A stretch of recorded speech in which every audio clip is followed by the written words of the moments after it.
So today we're going to be talk real quickly about how to strengthen a certain muscle that stabilizes the base of your thumb. And this is helpful if people have like base of the thumb arthritis, also known as basal joint arthritis, or CMC, carpal metacarpal joint arthritis.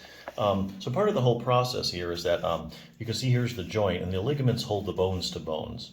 But here, well, I'll just read it. Studies on people with thumb arthritis have shown that over time, these ligaments can weaken and in some cases actually become detached from the bone. When this happens, the bones aren't held in place together as tightly as they should, and the whole joint starts to become looser.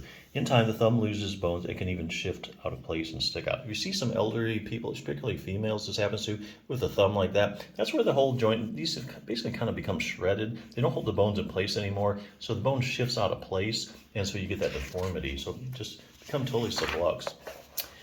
Yikes, so what can be done to treat and prevent this problem? Is all hope lost? Well, we know it's the job of the ligaments to hold the bones together and keep them in place. So if your thumb joint is losing stability because of the faulty ligaments, you've got to find another way to try and get some of the stability back to keep the bones in place. But how?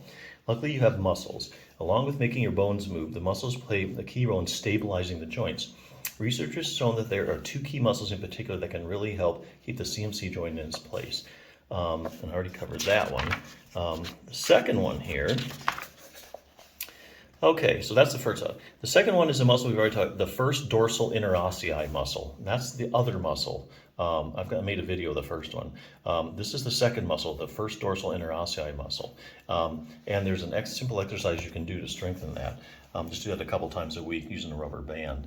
But you can see how that attaches right there at the base of the thumb. And the stronger that gets, the more it stabilizes the joint. That can help prevent that kind of deformity. It also stabilizes the joint, kind of halts, to a degree, the progression of thumb arthritis, but also stabilize it. So the less excessive motion you have, the less pain you're going to have. So good exercise. That's it, according to the research.